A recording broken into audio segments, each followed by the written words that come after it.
Today, I was alone in my room when he came in, lay down beside me, and asked me to be with him.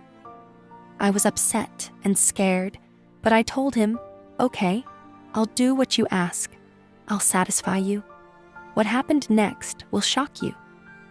In a peaceful town in France, there lived a family of 5. The family was close-knit and happy, consisting of a father, a mother, 2 brothers, and the elder brother's wife. The elder brother, Henry, was a hard-working man who had recently moved to the USA for a better job opportunity. He left behind his younger brother, Robert, his wife, Amelia, and his parents. The family missed Henry dearly, but life went on smoothly in his absence.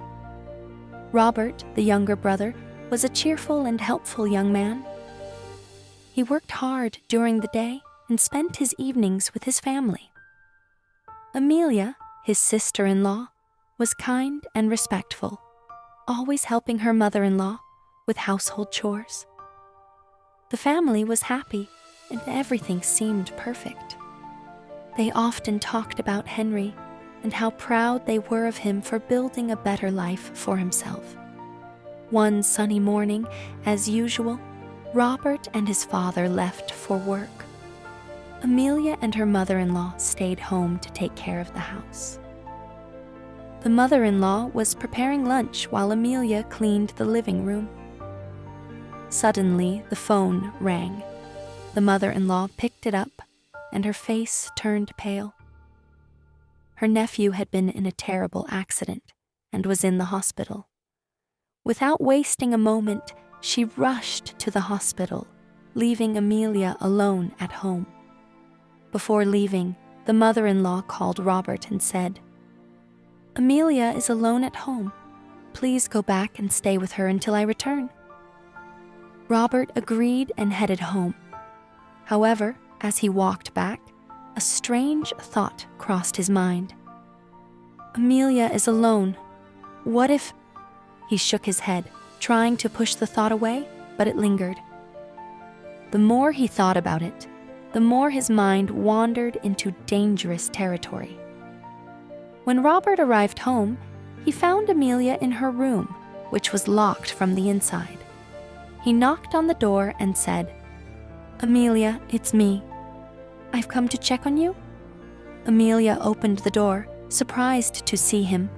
Robert handed her a flower and a glass of water, saying, "I just wanted to make sure you're okay." Amelia thanked him and invited him to sit down. Robert, however, began to act strangely. He started talking about how much he admired her and how lonely he felt. "Amelia, I like you very much. I want to be close to you," he said, his voice trembling. Amelia was shocked.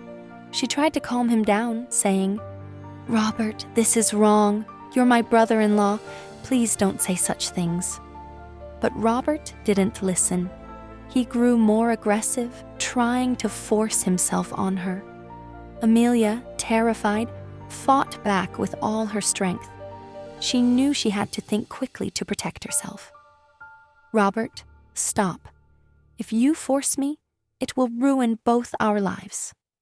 "Let's talk about this calmly," she said, trying to buy time. Robert paused for a moment, and Amelia saw her chance.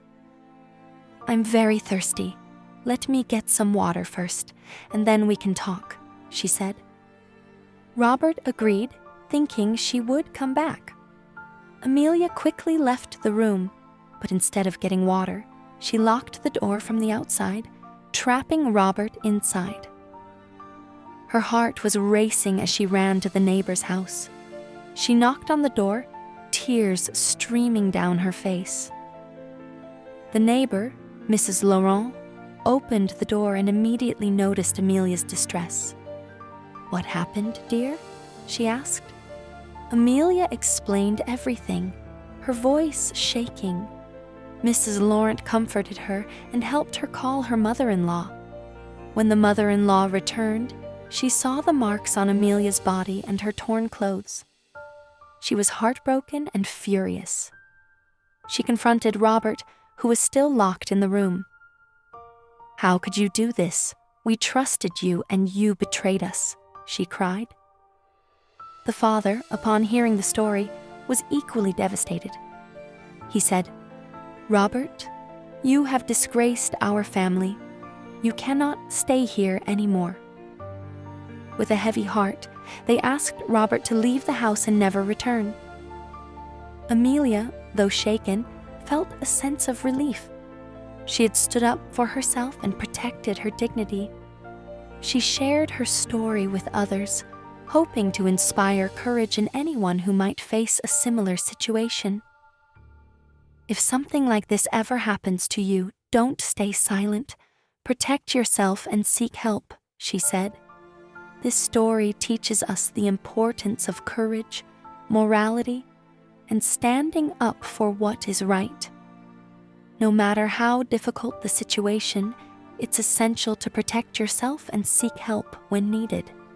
Wrong actions always have consequences, and it's important to think before acting.